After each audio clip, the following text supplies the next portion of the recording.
لیکن ہم خوش نصیب ہیں کہ اس تاریخی آڈیٹوریم میں ہمیں یہاں اپنا کلام سنانے کا موقع مل رہا ہے. اس لیے میں اپنے تمام شاعر ساتھیوں کو اس کے لیے مبارکباد پیش کرتا ہوں. غالب کی دلی اور دلی کے غالب، غالب کی دلی اور دلی کے غالب، اس رشتے کو سمجھنا ہے. ساتھیوں کو مبارکباد پیش کرتا ہوں. پہلے شاعر سے ملاقات کیجئے. تمہارے شہر کا موسم تمہارے بس میں اگر ہو تو بھول جاؤ مجھے، تمہیں بھلانے میں شاید مجھے زمانہ لگے. آئیے حضرات گرامی. بہت سازگار مطلب ملاحظہ کیجئے کہ نہیں ہے وعدہ فردا پہ اعتبار، نہیں ہے وعدہ فردا پہ اعتبار، نہیں یہ نقد عشق ہے اس میں کوئی ادھار، یہ نقد عشق ہے. وہ نظر کیا ہے جو نظریں ملتے ہی جھک جائے، وہ نظر کیا ہے؟ وہ نظر کیا ہے، وہ تیر کیا ہے جو سینے کے آر پار.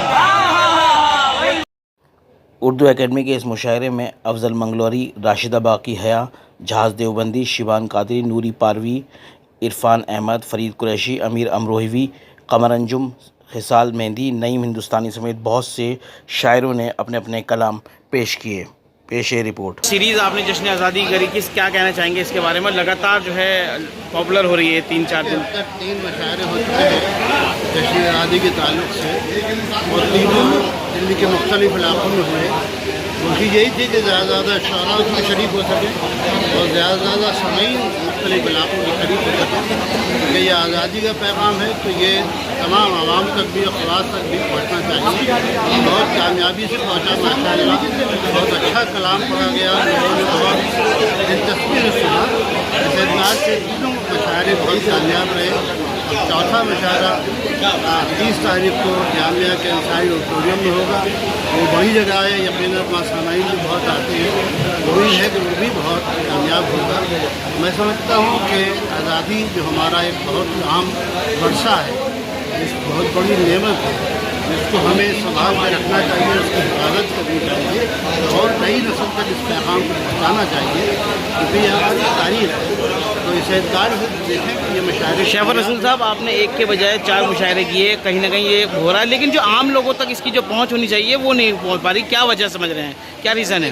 دیکھتے یہاں یہ جو غالب اکیڈمی ہے جی، اس میں میں نے 50 مشاعروں میں شرکت کی ہے، اور آج جو آپ نے دیکھا پورا حال بھرا ہوا تھا. یہ نہیں کہہ سکتے کہ صاحب عوام تک بات نہیں پہنچ رہی ہے.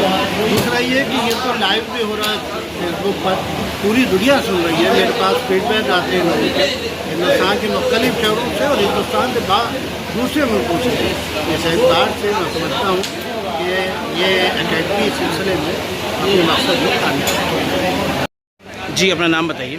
مولانا زاہد رضا رضوی، سابق چیئرمین اسٹیٹ حج کمیٹی اور مدرسہ بورڈ اتراکھنڈ. مولانا صاحب، آج آپ یہاں جشن آزادی کا جو مشاعرہ تھا دلی اردو اکیڈمی کی طرف سے، کیا کہنا چاہیں گے اس کے بارے میں؟ آپ نے یہاں شرکت کی. دہلی اردو اکیڈمی کو، اس کے تمام ذمہ داران کو، نو منتخب وائس چیئرمین صاحب کو بہت قلب کی گہرائیوں سے مبارکباد پیش کرتا ہوں.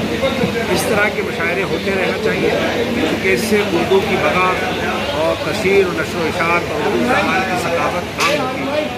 بدقسمتی یہ ہے کہ ہمارے یہاں سے اردو اٹھتی جا رہی ہے، شوق کم ہوتا جا رہا ہے. اردو اخبارات کا پڑھنے کا جذبہ لوگوں میں ختم ہو گیا، اردو اخبارات خریدنے کا جذبہ ختم ہو گیا. تو یہ مشاعرے ہی اردو کے فروغ و بقا اور اس کے استحکام کا ذریعہ ہے. تو بہت خوش آئند علامت ہے. دوبارہ سے وائس چیئرمین بنے پروفیسر ڈاکٹر شیخ رسول صاحب، اور ان کی کوششوں سے اور کاوشوں سے، اور ویسے ماضی میں بھی دہلی اردو اکیڈمی اس طرح کے کارنامے کرتی رہی ہے جس سے اردو کو فروغ ملے گا، اردو کو تہذیب و تمدن اور زبان کو ارتقاء میسر ہوگا. علیم صاحب، اردو اکیڈمی کے جشن آزادی کا جو سیریز چل رہی ہے اس کے مشاعرے میں آپ نے شرکت کری آج، کیا کہنا چاہیں گے؟ یہ تو ہمارا تیسرا مشاعرہ ہے اور الحمدللہ تینوں مشاعرے کامیاب رہے.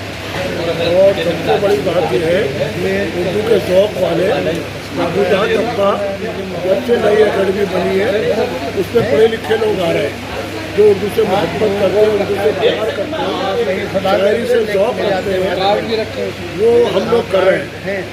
ہم شیخ رسول صاحب کی سرپرستی میں اور سوربھ بھاردواج جو ہمارے چیئرمین صاحب ہیں ان کی نگرانی میں